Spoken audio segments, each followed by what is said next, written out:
And so I was saying to the lady, you gotta not pick up that off the street. Oh. You gotta do it in a professional place. If you just learn off the street, I don't think you're gonna get the professional accreditation you're looking for. You're not going to make sure you're getting the right ingredients. You're not going to make sure you're getting the right prep time. No, you got to go professional. And, I mean, if anybody knows anything about us and Batman, prep time. Oh, man. Prep time. Okay. Hey, everyone. Hello. Welcome to the XWC Stream. I am the head trainer of the Xtreme Wrestling Center. I am David Cattin, and I am with my co-host and other trainer here, Adam Houck. Yes. There's our graphic. Yeah. The glory of banners. So, here we are. Part 2. Talking about psychology. Yes. What I want to do is, where can people go to learn about ring psychology? Well, I think the best place to go to learn about ring psychology is to come down to the Xtreme Wrestling Center. So you can give us a quick call. We can flash the number right there for you, 816-535-0870. Give us a call, ask us some questions, figure out a time to come in and check us out. You know, we're open Monday to Fridays, 6 to 9 in the evenings. Saturday mornings, we do 9 a.m. to noon. So just kind of whatever works best for you to come in, see if this is the place where you can come in and really hone that psychology. It doesn't matter if you're a brand new guy. It doesn't matter if you've been wrestling for 10 years. There's a good chance we can help you clean that act up and really get you something extra. Absolutely. We just had a guy come in from Portland, Oregon. Hey. And he wanted to learn some new things. How does the Midwest wrestle here in Kansas City versus Portland, Oregon? And we showed him a couple new things. And obviously, chain is our bread and butter. We love to get down there and work on the mat. We love to hold a headlock for a moment and figure out how to transition that over into a successful winning pin. So he came in, learned quite a bit of new things. He showed us some things that they do out in the Portland, Oregon area, and it was a good exchange of information. But at the end of the day, he's actually contemplating on moving here to the Kansas City area to continue at our school. Again, another way that, you know, we're another tool that even a veteran wrestler can add to their belts, you know, as another way to expand their repertoire and make themselves available to do more things and get themselves in positions to be seen when they needed to be. Absolutely. And we are one of those places that if you need to be seen, we will try to do our best to make sure you are seen. So we're here to talk about psychology, part number 2. And one of the things we didn't stress last week was, and I think it's super important that people understand, is that I teach the philosophy of, if you think you're going slow, go slower. I think that it is important to have things register with the audience. And I was told by several different veterans in the game that it takes anywhere from 3 to 5 seconds from what you do in the ring to really register with the audience, for them to really capture good emotion, for them to really register what you just did over the past 20 seconds. You need to give that time to breathe, time to marinate. They have to see it happen. They have to say it in their head as it happens. Then they have to process what they just told themselves and let it make sense to what they've seen. So when you think about all the things they have to do to put that story together, a lot of wrestlers forget. They know the story going into the match. The fans watching it have no clue what story you're telling until you put it out in front of them. So you have to give them time to digest it. 100%. You have to have them really be able to not only digest it, but give you feedback. Exactly. And as a good worker, you need to be able to register that feedback and be able to give the audience that same sort of accreditation and say, hey, I hear what you're giving me. Now let me be able to use that in this performance that I'm putting on for you right now. A good chef can make a good meal, but a great chef can make a good meal very personal. That's true. That's very, very true. And so in much the same way, a good wrestler can have a good match. A great wrestler knows how to take that match and make it personal to the different places he's in and really make somebody feel like that match is speaking to them. Right. And that's how you're going to be able to get the lifelong fans. That's how you're going to be able to get them to come and watch you over and over. Those are the people that are going to buy your merchandise. Yes. They're going to subscribe to your Facebooks, Instagrams, Twitters, and all They're that. going to be the guys hitting you up. Hey, when are you wrestling in my town next? Exactly. And if you're a regular in that town and that promotion works on a regular basis, guess what? That's a steady person in that audience that's going to root for you on a regular basis, and that's going to get other people invested into you, and you can grow. All from just slowing down, registering, and having that connection with the audience versus, okay, we just did this, now on to this. Mm-hmm. Let them taste what you're giving. Absolutely. So whenever people come into the school, new people, vets, I would say 70% of vets are working super fast, going from moment to moment to moment to moment, spot. They have their moments where they slow down because it goes within their routine and it goes within what they're doing.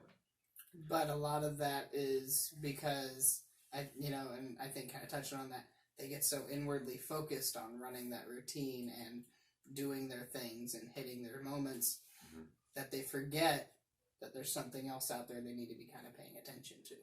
Absolutely. If you're not entertaining the audience, you're not going to be used. I mean, it's just that simple. Yep. If you're going out there and you're wrestling to dead silence every time, it's not going to work. It's never going to work. And that's part of what we help you out with, is we get you out of that rut of, man, when I'm out there, I'm hitting these moves and they're hitting and they're making this big impact, but nobody's reacting to it. One of the things we do is we help you put the why in there so that they understand what you're doing, so that you can get that reaction out of them because they appreciate it more because you set it up for them. Absolutely. If you're just going out there hitting your big stuff and you're not making it make sense, no one's going to buy into it. They're going to be like, oh, look at this cool thing this guy does. And then they've forgotten it as soon as the next cool thing has happened. Absolutely. And the people that they're gonna be hooked to are the stories that they buy into. The emotional investment. Absolutely. So we are able to slow people down. We're able to say, now that you're at a good pace and you're able to be at this good working pace, we can now show you the moments that you need to now work on facials. You now need to work on these emotions that you're going through. This is your moment to play to the crowd. This is your moment to open that world up to them and invite them in. Right. Most people would say this is your moment to taunt to the crowd. Yeah. No. I want to have, what is your emotion that you're giving to the crowd? Not what's your taunt right here.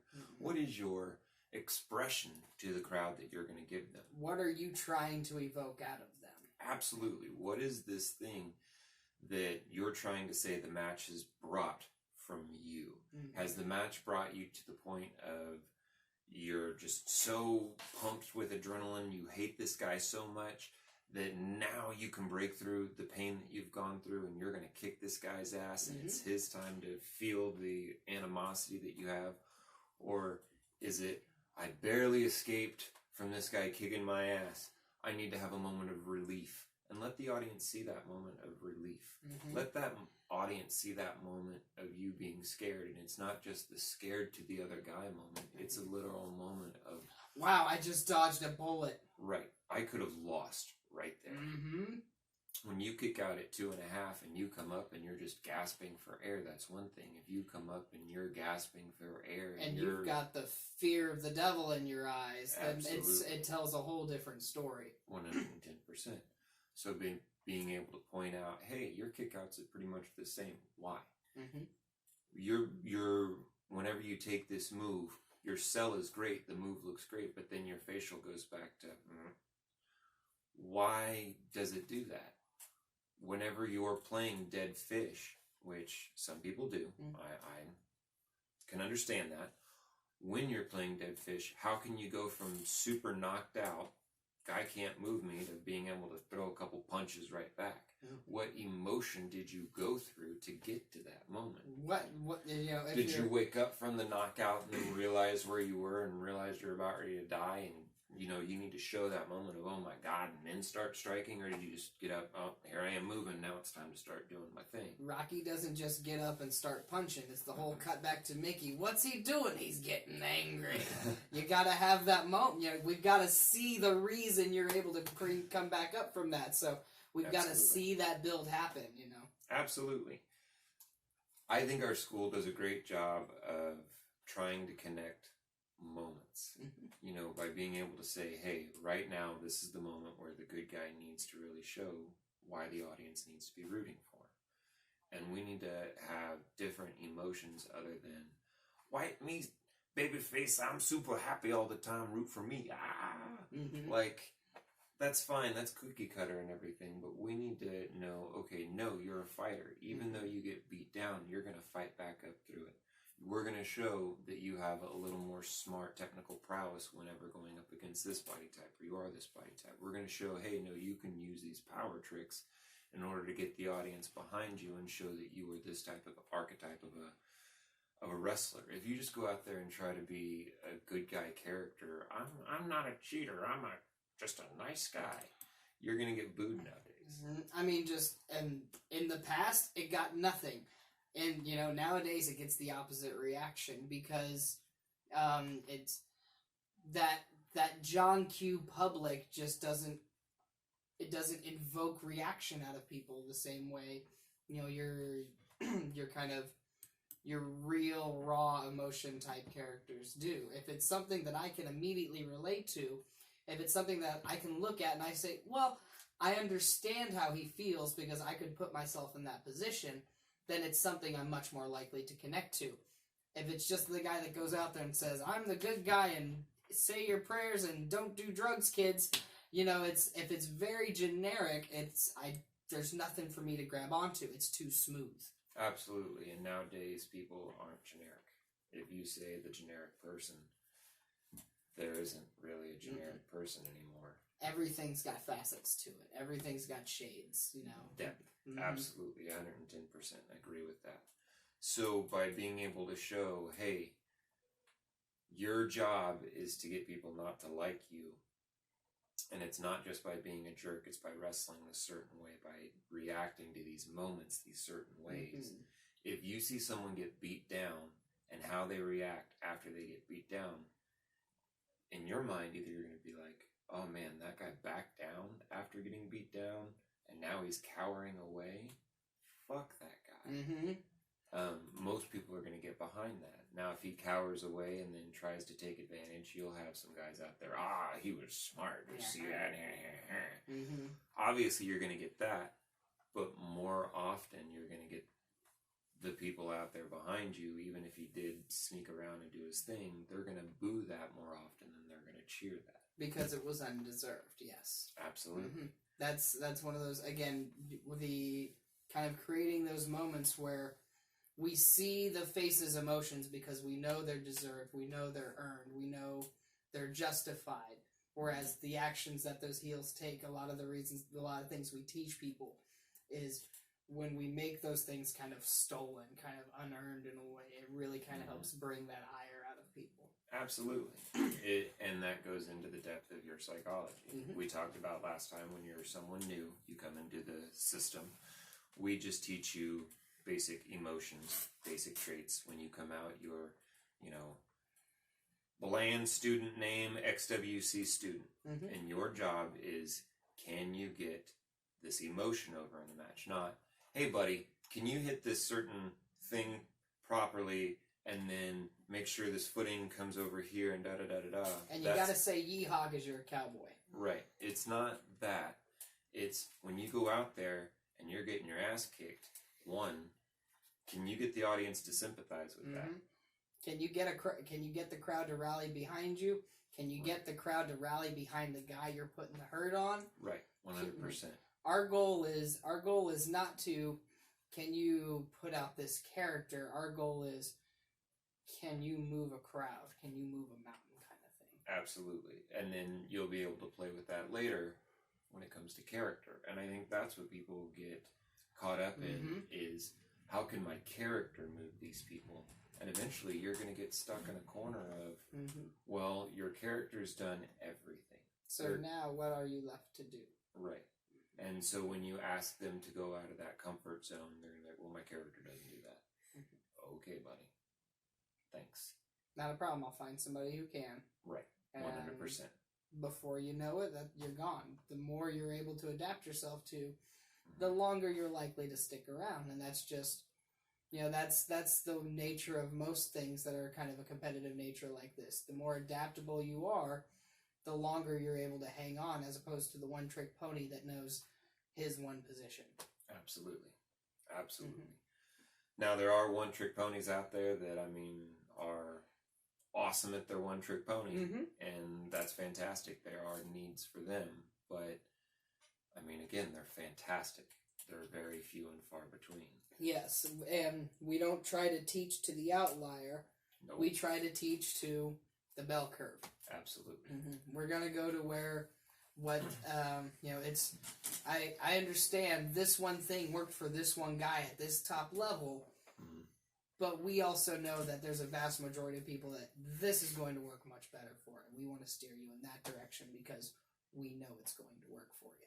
Absolutely. And if we find out that the character stuff is more your thing, then we want to dive into that. That's something that we do appreciate with vets when they come in and they have a great character that they've been working on, but again, they feel stuck in that character.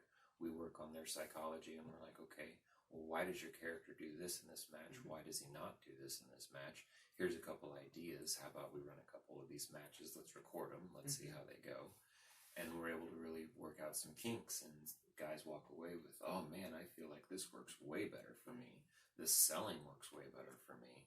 The way I'm able to put this together into this sequence worked a lot smoother, and I was able to call it so much smoother.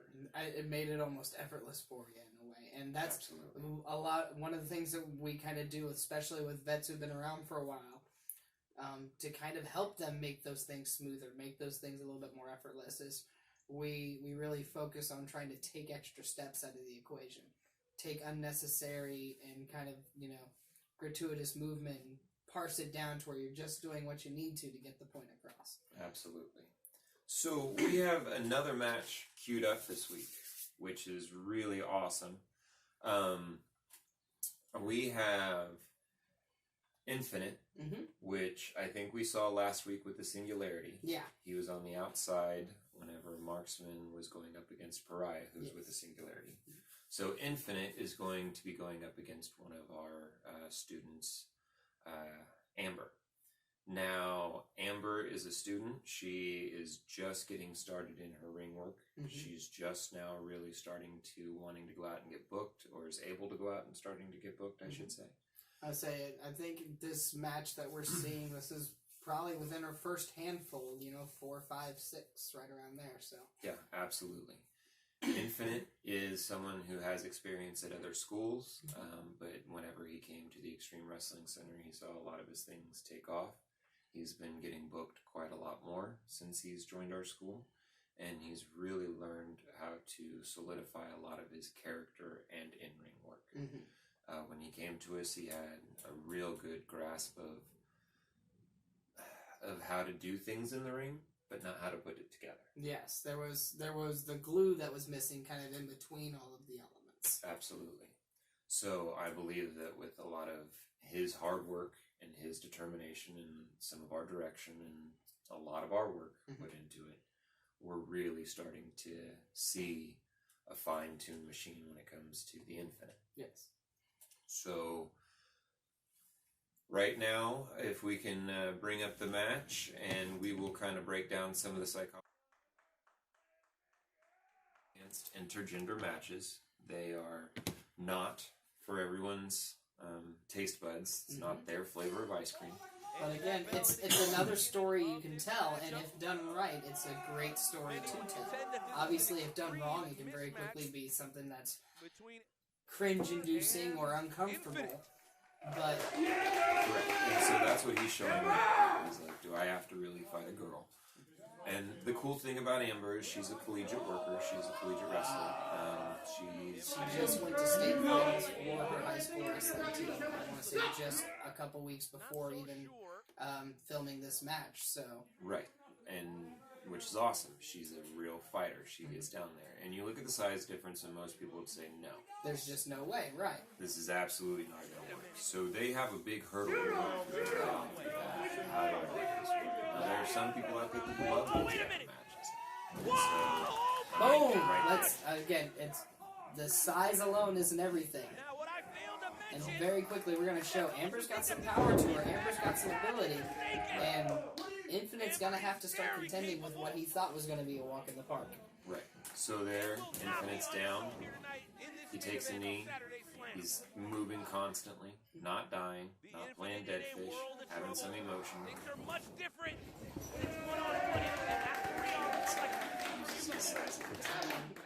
And so very quickly we're seeing that, again, using kind of that collegiate background that she has, she can see a body in motion, she knows what's coming, and she knows kind of almost instinctively how to make counters and how to make changes.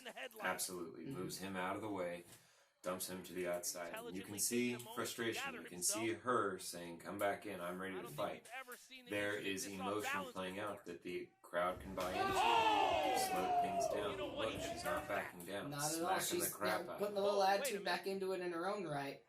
But maybe a little bit overzealous in her own strength and her own ability, and it's led right into probably the worst case scenario. Absolutely. Now look, he's someone who's on top of his game. He's going to capitalize upon the thing that just happened in order to make sure the momentum stays in his way. That was a pretty definitive slam there, so I'd say that was a pretty solid turn from momentum shift on over to his side. Absolutely. Now notice, she's not down, she's not dead. She's up, she's fighting, she's throwing punches, and so he's going to have to work to keep her down and keep her kind of fighting back up. absolutely. Now he is a bigger guy. It's shocking in the beginning that he was able to be taken over his feet, but that's the route that they chose to go. Kind of establish that element of surprise in her. And now just a blatant choke. Absolutely. Again, we're seeing very early from the Infinite.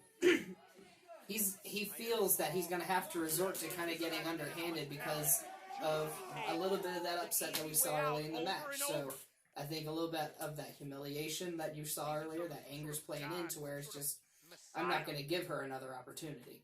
Right. So now he's trying to humiliate her due to the humiliation he was faced in the beginning of the match. And now, kind of like what we were pointing out last week with Marksman and Pariah's match, we're once again we see Pariah yelling at Amber in the corner while she's getting choked. The pack of hyenas is kind of moving in, and they're taunting you and attacking you kind of from both sides throughout this. Now if you see this Infinite's getting back down a little bit, but he wanted to see what she could bring too. Again, now obviously it was a trap, it was a lure. And now we're in a very bad predicament that it's experience playing against ambition. Okay, now again, taking the moment to let the audience see this, he made her kneel, made her bring her back up, and then dropped her with a nasty rounded clothesline. But again, he's to kind of get that ire of the crowd. He's kind of showcasing how much of a size advantage, how much of a strength advantage he has. Absolutely, but he's not dying in the ring. No. Now there could be less pacing. I do see wasted movement there. But again, he's learning that out right now. He's learning less is more, but not just being dead in the moment. Again, size advantage here. Just taking her where he needs her to go, almost without her will at that point. Absolutely. And I mean, a good distance on the throw gets her all the way to the beautiful spotlight in center ring. I mean, she's trying to stand. Her back hurts, but again, he had emotion after throwing. Not enough. I need to throw her again. And there's almost a little bit of kind of surprise on his face that she was up as quick as she was. You know, he's thinking these are huge suplexes that normally do it for most people, and this woman keeps getting up. And he's not sure kind of how all this process went. Right, he wanted to punch her in the face earlier, but he just didn't feel right about punching a woman that was on the ground, which is fine. You know, I mean, she has no problems punching him right on back. Even jerks have their limits of how far. Now she's got a capture suplex of her own, kind of a little callback, if you will, for the second return. Absolutely. Now let's see if she's capitalizing. She's hurting pretty bad. Yeah, so that was kind of a last ditch desperation throw after all the suplexes she took. Infinite felt it, obviously. And you get the vibe that, you know, when she can throw those suplexes, kind of calling back to that wrestling background that she's got. When she can pop that suplex, it's effective. There's double leg takedown, for instance. Coming back from earlier, we're seeing that start to shine. Ooh, back elbow. And so she's kind of got the infinite reeling now. She's kind of got a momentum shift for herself. So again, she's going, using that momentum, neck breaker. Back of the head, hitting the Now using his size to keep him down. Let's see if she can stay on him. That's important, because once you hit those moves, if you don't stay on them, you're not going to be that effective in the ring. Your cardio. People are questioning your cardio. She's not able to capitalize, and he's throwing her off again, using that size, using that immense power. Just kind of showing that disparity and showing that difference. And again, working her forward. There's no way she's going to lift someone that size. There's no way, not after that last suplex. Not after, I would say, not after the beating she's been taking. And so, well, you can hear from the crowd. Now we see kind of he's asking her to join.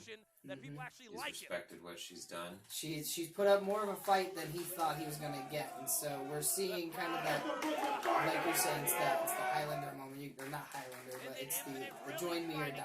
Right, which is fine. But now look, she rejects. courage, absolute courage in the face of it. Which again, just baby face fire. Up on the shoulders, this is not good. And that doesn't have to do with her being a cowboy. That doesn't have to do with her being some goblin. That doesn't have to do with her being. That is just her being a competitor and not wanting to give in to the easy route. Right, 100%. And you might say that, you know, in this instance, it leads to her demise, but again, if we're talking psychology of the character, she comes out a stronger character because she looked it right in the eyes and she fought. Absolutely. Alright, Mr. Producer Man. Boom. Appreciate that. So there's another match from Saturday Slam. There you go. For those of you who don't enjoy intergender matches, I'm sorry. It's one happened. that we did on Saturday Slam. I think it's a great match. I think it definitely showcases, you know, Infinite really working on that character of being larger than life, while still being able to bring up the person that he's working with. And I think you got to see a good example of, you know, it's standard psychology, but it's not. I would say it's not your A1 basic psychology, because they're working the size difference without it just being a Big Show Rey Mysterio clone type of match. Correct. You're still seeing the type of wrestler that Amber is, and you're still seeing the type of wrestler that Infinite is, and how the two of them mesh well. Absolutely. Amber wasn't trying to do anything out of her normal base run. She didn't try to do no dives to the outside, no springboard hurricane ranas, no Canadian destroyers, nothing. Nobody went outside of their. It's good to go outside of your comfort zone for things from time to time. Nobody went outside of the zoo and what they're capable of and what makes sense. They didn't go outside of their character. There you go. Not at all. They stuck within what was in their character, which is absolutely what we're looking for. It's what we're looking for in making sure that everyone has their fundamentals and their basics. And it's important in your psychology to understand, what are you trying to put across in the match? What are you trying to get across? And most people forget that it's literally just two competitors that want to win. It's two guys that want to win, and who's willing to cheat and who's not willing to cheat. Who's willing to do the underhanded things to win, and who's not willing to do the underhanded things to win. What lengths will you go and what depths will you reach? Absolutely. And so if one person has to reach underhandedly, why do they reach underhandedly? What did you do to make them do that? And that's important. Don't just cheat to cheat. Give us a reason. Give Absolutely. us a why. Give us a lead up to tell me I had to take this route because this wasn't working or this is impassable. Absolutely. So by being able to teach people these things, I think the Xtreme Wrestling Center is producing a much better quality of worker by everyone that passes into the door. Now, if I can get the phone number up. Well, it's been up. Yeah, he already had it for you. That I'd love you, Mr. Producer Man. Yes! I would like to say that you can give us a call. You can come down and talk about some of the problems that you're having. I'd love for you to send us a couple matches. We are able to receive matches through Facebook. We're able to critique those matches and let you know how they are. Obviously, students are at the top of the list. So you should come down and be a student, introduce yourself face to face, and we can work on those things. I think that by slowing people down, by really letting the moment sink in, while not slowing down so much that you're killing the business, that you're not being a dead fish, we really, like I said, increase the product quality all around. By being able to improve our cardio, by showing that connection with the audience, the workers have benefited more than even the promotions. Because the workers are going out and receiving more from the merchandise. They're going out and getting better spots on the card. Mm-hmm. They're enjoying their matches more. It's not just, oh, well, I had this match and I'm walking away and it doesn't hurt and I got a bunch of pops in it, or it was okay, but I got this one pop in it. Now at the end of the match, they're saying I was their favorite worker. Mm-hmm. I was the guy that they really connected with the most, or I was the guy they really want to see get beat the most, not the guy they hated the most, because that's not always great. Sometimes that's go home heat. You know, you don't want that go home hate. You don't want to be driving them out of the seats to the point that they're not coming back next week or next month. Correct. Mm-hmm. Absolutely. You want them to want to see the guy that you're facing beat you. Yes. Awesome. Okay, well, I appreciate, again, this awesome sit-down that we've had. Mm-hmm. I think that watching this match was fantastic. I think that we've learned quite a bit from it. I think that our referee during that match did a fantastic job. He was, the phrase that you'll hear a lot of times is he was perfectly unnoticeable. And a lot of times you want that ref to be right where they need to be without ever getting in the way of it or without ever being a distraction to the moment. And Absolutely. so being where he needed to be and when he needed to be there to the point that you almost don't notice that he's even there is right what that nice little sweet middle spot that you want to be hitting. Absolutely. He was making sure that he wasn't hogging hard cam. As a matter of fact, he didn't hog up any cameras. No, at no point do I think I ever saw him cross in that match to the point that I saw stripes cut my screen. Absolutely. I think that he was right there where the shoulders were down. He didn't miss a count. He was right up in the action when he needed to be and made the calls perfect. His beat was, cadence was great. The rhythm was on. 100%. So let's finish out by thanking everyone for joining us. I think this is week number 4. Yeah, we're rocking and rolling. We're a month in at this point. Holy moly. Yeah. We plan on continuing to watch matches. We plan on continuing to have stream of thoughts. Dissect viewpoints, discuss different things, maybe have some other people to chat with every now and again. Absolutely. I think that we're going to have a guest here shortly, which will be awesome. Yes! So, again, what motivates us is having you people appreciate it. And by appreciating it, give a couple shares, give a couple likes, give a couple comments. I know I don't say that enough during our show, that whenever we're having our free flow of thought, oh my gosh, mushmouth here. Man, if I had a free fro. Oh, right. If people could interact, it definitely gives us more knowledge about where to take this. Exactly. The more you tell us what you want to see, not only does it make our jobs a little bit easier, but at the same time, we know it's going to be something that you enjoy more because you're vested into it. So if you got an idea of something that you want us to see, if you got an idea of something that you want us to talk about, shoot us a comment, shoot us a message, leave us something on YouTube or Facebook, let us know. Absolutely. All right. Well, thanks for joining us. I appreciate it. XWC Stream, Pod. Thing. No, it's over on that corner. This way. It's under me. I don't know it's how under you? Yeah, I don't know how I can't manage to point under myself. Moving. But What the hell? All right. Cool. I'll just point to your head next time. Bam. All right, Mr. Producer Man. Send us home! I got to go to my TARDIS. I got things.